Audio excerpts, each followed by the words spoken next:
lalaki pero mukhang babae, tayo babaeng mukhang lalaki. Sabi. Hindi. Kahit saan mo makita na. Gigis ka niya talaga. Kahit kung mabaho ako. Bakit saan mo? Ganun siya. Sweet na. Tapos naalala niya yung birthday ko. Sabi ko, uy na-touch naman ako. Naalala mo yung birthday ko. Sabi niya, oo naman ni. Ano ka ba? Sabi niya. Bait, napakabait ng bata. Ganda. Lalo no? Ano lang eh. Pero pag salita niya, hindi naman ganun kahalata. Hindi nga. Kaya nagtatanong siya, halata ba girl? Sabi niya, halata ba yung boses ko na? Boses na ako. Inaano niya kami, kinakausap niya. Tapos hindi, sabi ko babae. Like hindi mo pag-ano. Saka kumilos no? Napakahinakala mo talaga. Nung ano nga yun, nung lumaban yun ng, parang may labanan dun sa amin eh. Doon siya sa bahay namin. Putik talaga, makikita mo yung itlog niya. Lalagyan ng tape. Plaster. Mm-hmm. Diba, hubot-hubot talaga siya. Talaga. Tapos makikita mo, lagyan na. Paano ginawa? Lumabas yung itlog na gano'n. Naipit. Di ba nilagay siya dito ng tape? Tapos simula dito pag ano, iipitin yung itlog. Ipitin yung itlog doon sa Sa puwet. titi niya, iipit na gano'n. Di ba yung titi nakaganyan? Kapaloktotin yung papunta doon sa may puwet para hindi hindi na lang. para mukhang pek-pek. Oo. Ganun. Ganun pala yung mga bakla. Depende na lang kung magpagawa na lang siya. Paiipit sa puwet. Pero na lang. Hindi hahaba yun. Di ba nga, pag, yung iba nga, pag hinahawakan, di ba, tumitigas yung ano. Pero yun, sa kanya, hindi naman. Na parang wala siyang feelings. Ako lang May naman ano yun, din siya, may ganun din siya, di ba? Oo. Kasi nung nakikita namin Wala. sa kanya, may ano siya eh. Merong medyo laman-laman yung ngito niya.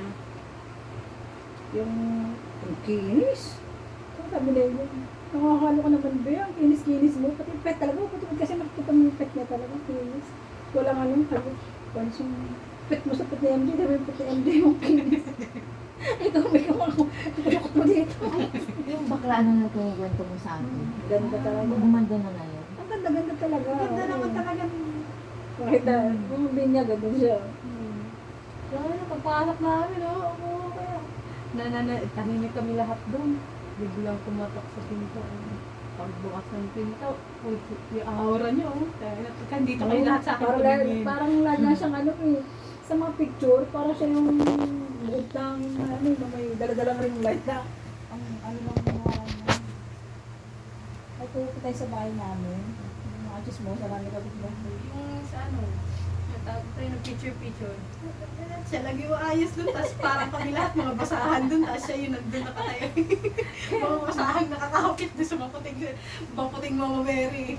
Kaya sabi ko, ay, sa'yo. Ganda talaga. Ang boyfriend nun malit lang. Nagalitid niya lang kami. Tapos kulat-kulat. Parang bading din. Kasi mga din nasa... Di ba pag pumato ka sa bading-bading na lang? Yung si Emma. Pero mabait din. Mabait. May ano nga yun eh. May kaaway na bakla din. Naaway siya. Pinagkaisahan siya. Walang sumuporta sa kanya. Wala. Yung lumaban siya dito sa sa bayan. Lang sino kasama niya, yung boyfriend niya tsaka si Angel lang. Hindi ko pa nga pinapaano si Yung Angel ano, nun, yung kasi papasok siya sa loob ng sports center, yung parang kay Nelo. oo, parang ganon. Barangay. Oo, Barangay Fortune siya. Nag-barangay Fortune, ito lang. Wala siyang ano. Samantalang doon sa ano, nakita ko, hindi kami nakapanood nun, pero nakita ko lang sa sa mga live. Wala siya, di ba si Angel lang? Oo,